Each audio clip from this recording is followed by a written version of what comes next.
دا شیخ صاحب رحمه الله فرمایي یو بزرګ 80 کاله مسلسل حج لره راتلی 80 کاله مسلسل او د پیغمبر علیه السلام زیارت لره راتلی نو بیا یې وخت ناجوړ رسولو مجبور رسو معذور رسو نو لاړی چې نو لاړی بیا په هغه شپه پیغمبر علیه السلام مبارک په خوب ولیدی بیا پیغمبر علیه السلام ته کیسه وکړه چې یا رسول الله دا عذر را پیښ شو پیغمبر علیه السلام ورته ویلې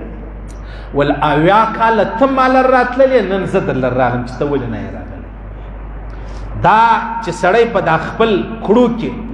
مخلص بیا به الله رب العزت داسې خبرې سړی ته ورپېښوي او چې کله سړی په خپلو کړو کې بیا مخلص نه وي هلته به ناست په کعبه او په بیت الله کې به ناست د خپل هغه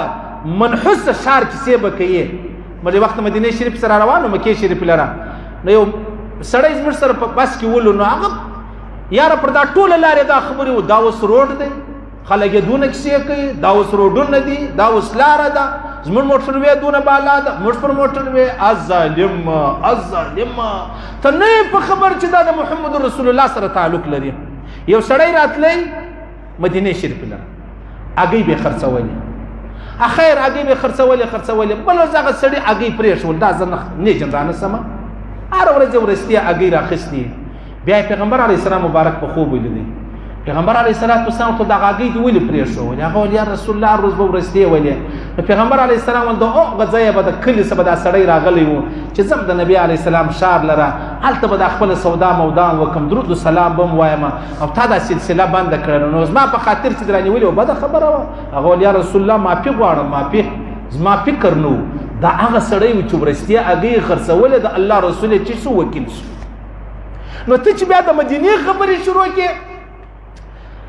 مولانا سید حسین احمد مدني صاحب زموږ د دیوبند ډېر انتیک لوړ زورور عالم تېر شوی دی استاذ هغه سره یو خان تللی و د هندوستان حج لره چې تللی ولو نو هلته په مدینه شریفه کې مستې وخوړلې مستې تروې ولې دا څنګه تروې مستې دا چې دی ورځې نه کوو یعنې د حقارت په نظر یې ورته وکتل حقارت نو د شپې دغه خان و ملکو پیغمبر علیه السلام په خوب ولیدی ول ته به زما د ښاره ولاړ سي زما استاد نه سره کېږي سهار چې راپورته سو مدني صاحب ته کیسه وکړه نو مدني صاحب ویل نو چې ولاړ سي ښه خبره ده نو ول یا حضرت لاره راښایه ول توبه وباسه ټوله ورځ په توبه تېره کړله د شپې بیا په خوب ولیدي پیغمبر صلی ول نسي کېدلی زما استاده درېیمه شپه یې بیا په خوب ولیدی درېیمه شپه چې ولیدي بیا د یم راووتې بیا راغله صحیح شولو دا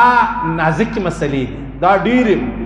یاره ته د چا میلمه څه د ده په شانو کې عیب راوباسه هغه وایه یاره ما دونه په اخلاص یا سلاته یا چټني یا دسترخوان یا چای یا بل ما دونه په اخلاص صحیح سلو ما دومره په اخلاص دا ډېرې نازکې مسلې دي